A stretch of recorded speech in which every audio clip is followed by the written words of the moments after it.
ರಾಜಕೀಯ ಅಂಗಳದಲ್ಲಿ ನೂತನ ಮುಖ್ಯಮಂತ್ರಿಯವರ ಪಟ್ಟಾಭಿಷೇಕಕ್ಕೆ ಕ್ಷಣಗಣನೆ ಆರಂಭವಾಗಿದೆ.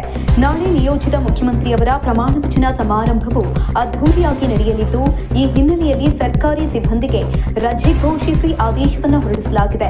ಅತ್ತ ವಿಧಾನಸಭೆ ಸಚಿವಾಲಯದ ನೌಕರರಿಗೆ ಸಭಾಧ್ಯಕ್ಷರು ಇಂದು ವಿಶೇಷ ಭೋಜನ ಕೂಟವನ್ನು ಆಯೋಜಿಸಿದ್ದಾರೆ. ಕರ್ನಾಟಕ ಸರ್ಕಾರದ ನಿಯೋಜಿತ ಮುಖ್ಯಮಂತ್ರಿಯವರ ಪ್ರಮಾಣ ವಚನ ಸಮಾರಂಭವು ಜೂನ್ 3, 2026ರಂದು ಅಪರ್ನಾಹ 4:05 ಗಂಟೆಗೆ ಬೆಂಗಳೂರಿನ ಲೋಕಭವನದಲ್ಲಿ ನಡೆಯಲಿದೆ. ಸಮಾರಂಭಕ್ಕೆ ಗಣ್ಯಾತಿ ಗಣ್ಯರು ಮತ್ತು ಹೆಚ್ಚಿನ ಸಂಖ್ಯೆಯಲ್ಲಿ ಸಾರ್ವಜನಿಕರು ಬರುವ ನಿರೀಕ್ಷೆ ಇರುವುದರಿಂದ ಭದ್ರತೆ ಮತ್ತು ಸಂಚಾರ ದಟ್ಟಣೆಯನ್ನು ನಿಯಂತ್ರಿಸುವ ದೃಷ್ಟಿಯಿಂದ ಸರ್ಕಾರ ಮಹತ್ವದ ನಿರ್ಧಾರವನ್ನು ಕೈಗೊಂಡಿದೆ. ವಿಧಾನಸೌಧ, ವಿಕಾಸಸೌಧ ಹಾಗೂ ಬಹುಮಹಡಿಗಳ ಕಟ್ಟಡದಲ್ಲಿ ಕರ್ತವ್ಯ ನಿರ್ವಹಿಸುತ್ತಿರುವ ಅಧಿಕಾರಿ ಮತ್ತು ಸಿಬ್ಬಂದಿಗಳಿಗೆ ಜೂನ್ 3ರಂದು ಅಪರಾಹ್ನ ರಜೆ ಘೋಷಿಸಲಾಗಿದೆ.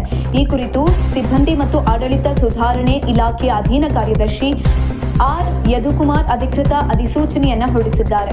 ಸನ್ಮಾನ್ಯ ಸಭಾಧ್ಯಕ್ಷರ ಆದೇಶದಂತೆ ಆಯೋಜಿಸಲಾಗಿರುವ ಈ ಕೂಟದಲ್ಲಿ ಸಚಿವಾಲಯದ ಎಲ್ಲ ನೌಕರರು ಭಾಗವಹಿಸುವಂತೆ ಸೂಚಿಸಿ ವಿಧಾನಸಭೆ ಸಚಿವಾಲಯದ ಅಧೀನ ಕಾರ್ಯದರ್ಶಿ ಪಿ ಲಲಿತಾ ಸುತ್ತೋಲೆಯಲ್ಲಿ ತಿಳಿಸಿದ್ದಾರೆ.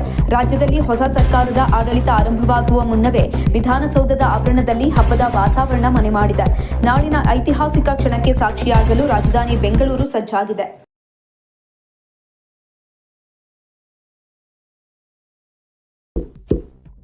ಇಂತಹ ಇನ್ನಷ್ಟು ವಿಡಿಯೋಗಳಿಗಾಗಿ ಲೈಕ್ ಮಾಡಿ, ಫಾಲೋ ಮಾಡಿ, ಶೇರ್ ಮಾಡಿ.